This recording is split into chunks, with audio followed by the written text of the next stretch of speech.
Man, I have so many fun stories.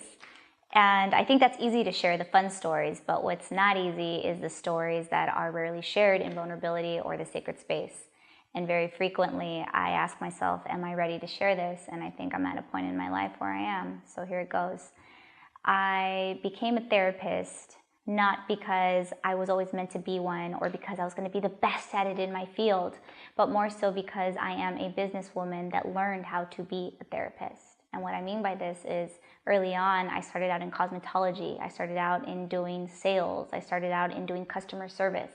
But I learned very early on that you don't buy a product, a service, or merchandise. You buy the person. And in knowing that, I need to know what it is I'm selling to others. What value, what costs do I bring to them? And what comes to me is the place of healing. And in order for me to allow that space for someone else, I need to come from correctness. I need to come from a place of healing. And that wasn't the case years ago. I'm gonna, fast rewind into probably around, let's say, 7 years ago. I was in a relationship romantically, and it was toxic. It was so toxic that I didn't even know how bad it was. I didn't value myself. I didn't give myself enough worth. And I am now in a place where I'm able to take accountability and responsibility for that, for placing my value. And it was definitely not Nordstrom's, it was Ross. That's where I was selling myself. And in now helping women reach that level of self-esteem and just their awesomeness, I had to go there with myself.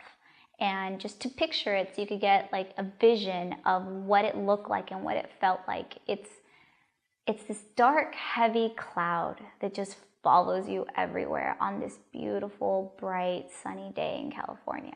That's exactly what my life was like in 2011. I had just been laid off from my job, and in them letting me go, I realized that I didn't even love what I was doing at the time. I did it because it was working my degree. It was working my undergrad. I was hired right away. So in that aspect, it was fulfilling me. But other than that, it just killed my spirit. Every single day I woke up dreading to go to work. And on top of that, they had laid me off. So I had been laid off of work. My romantic relationship was not going well. I wouldn't see them as often as needed to breed a very healthy relationship. And from that, I learned what not to do, but also how to keep a very healthy relationship from it. I wasn't speaking with half my family members. That was not good at all. I had very limited friendships. The ones that I had, they were busy doing life. They were doing them.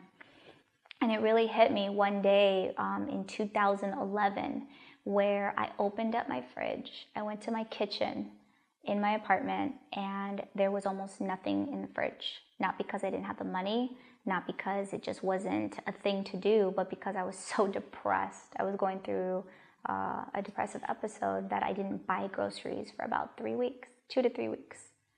And I didn't have any motivation to do so. That week, that entire week until I got to the fridge, I remember only getting up to go to the bathroom. That was it. I didn't shower. I barely ate. If I ate, it was just liquids, really, just to keep me going. I didn't have any motivation to move, go to the pool, go running, go to the gym, do my daily activities. I had been laid off, so I didn't even have a purpose to get up and go do something productive.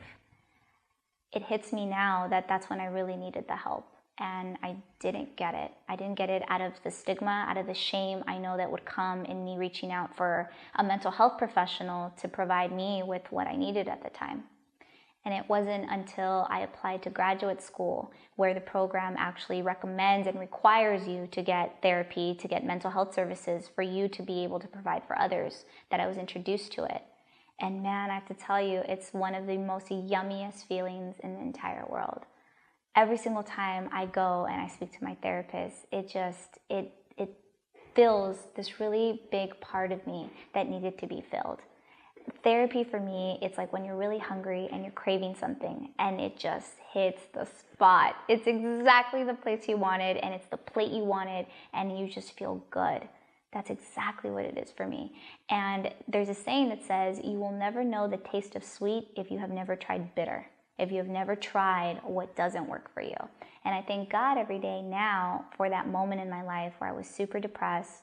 I didn't feel any connection with anyone. I hardly called anybody. It was a complete disconnect from not only myself, but from others. I'm able to connect with others now and say, man, you know what? Like, I've been there before. I do feel that. And it's different for everyone. It shows up in their life in different ways. Maybe for some, it's not a depressive episode. Maybe for some, it's just avoiding that subject. It's avoiding that growth, that momentum that they need. And in me just being transparent and vulnerable about this, I've met and connected with so many people that are like, man, I would never think so. Because see, the thing is, nowadays, people only share the good times, right? The turn up or what's going well. But very infrequently do we see people posting up or sharing about that one time when things weren't good or the lowest point in their life.